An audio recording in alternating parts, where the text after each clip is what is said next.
পরিকল্পনা উপদেষ্টা ডক্টর ওয়াহিদুদ্দিন মাহমুদ বলেছেন, অর্থনীতি আগে যেভাবে এগুচ্ছিল তাতে বেশি দূর যাওয়া সম্ভব হতো না। গ্যাস উত্তোলনের দিকে না গিয়ে এলএনজি আমদানিতে হাসিনা সরকারের ফোকাস ছিল। বাংলাদেশ বিমানকে অথর্ব প্রতিষ্ঠানে পরিণত করা হয়েছিল বলেও মন্তব্য করেন পরিকল্পনা উপদেষ্টা। এদিকে সিপিডির নির্বাহী পরিচালক বলেছেন, মাত্রাতিরিক্ত রাজনৈতিক হস্তক্ষেপের সাথে দিনে দিনে বাংলাদেশ ব্যাংককে দুর্বল করেছিল আওয়ামী লীগ সরকার। গোলাম ময়নুল হাসানের রিপোর্ট। অর্থনীতির সব শাখায় দুর্নীতি, অনিয়ম, অর্থ পাচারে দেশের ভঙ্গুর অর্থনীতিকে টেনে তুলতে গত 10 সেপ্টেম্বর অর্থনৈতিক কৌশল পুনর্নির্ধারণ সংক্রান্ত টাস্কফোর্স গঠন করে দেয় অন্তর্বর্তীকালীন সরকার।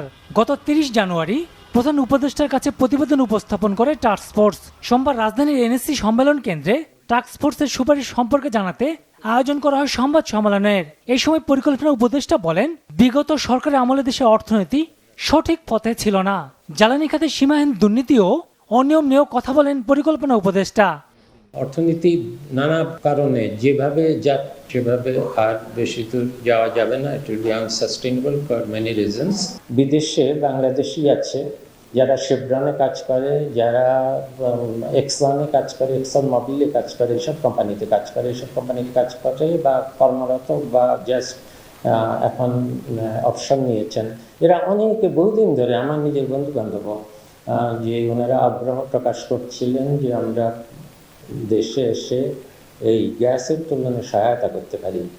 এবং আমি নিজের যারা আমার পরিচিত তাদের কাছে শুনেছি যে তারা যতবার সরকারের কাছে গেছেন তাদেরকে বলা হচ্ছে অনেক ব্যুরোক্রেটিক। পরিকল্পনা উপদেষ্টা কথা বলেন বাংলাদেশ বিমানের অবস্থাপনা নিয়েও।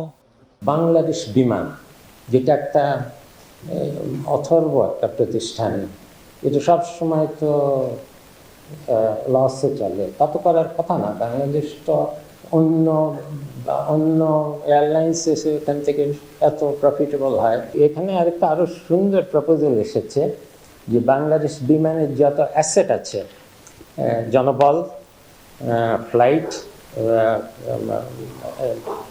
প্লেন, এগুলোকে একদম অর্ধেক করে দিয়ে একটাকে একদম বিদেশিদের ম্যানেজমেন্টে দেওয়া।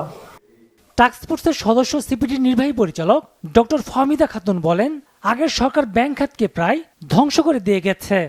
বাংলাদেশ ব্যাংকের স্বায়ত্তশাসনটা ক্রমান্বয়ে দুর্বল থেকে দুর্বলতর করা হয়েছে। যদিও বাংলাদেশ ব্যাংক অ্যামেন্ডমেন্ট বিল 2003 এখানে যথেষ্ট পরিমাণে স্বায়ত্তশাসন দেওয়া হচ্ছে, কিন্তু রাজনৈতিক প্রভাবের কারণে এমনকি যারা ওই আসনে বসেছিলেন তাদের নিজস্ব দুর্বলতার কারণে কিন্তু বাংলাদেশ ব্যাংকের নিয়ন্ত্রণকারী সংস্থা হিসাবে এটার দুর্বলতা ক্রমান্বয়ে প্রমাণিত হয়েছে।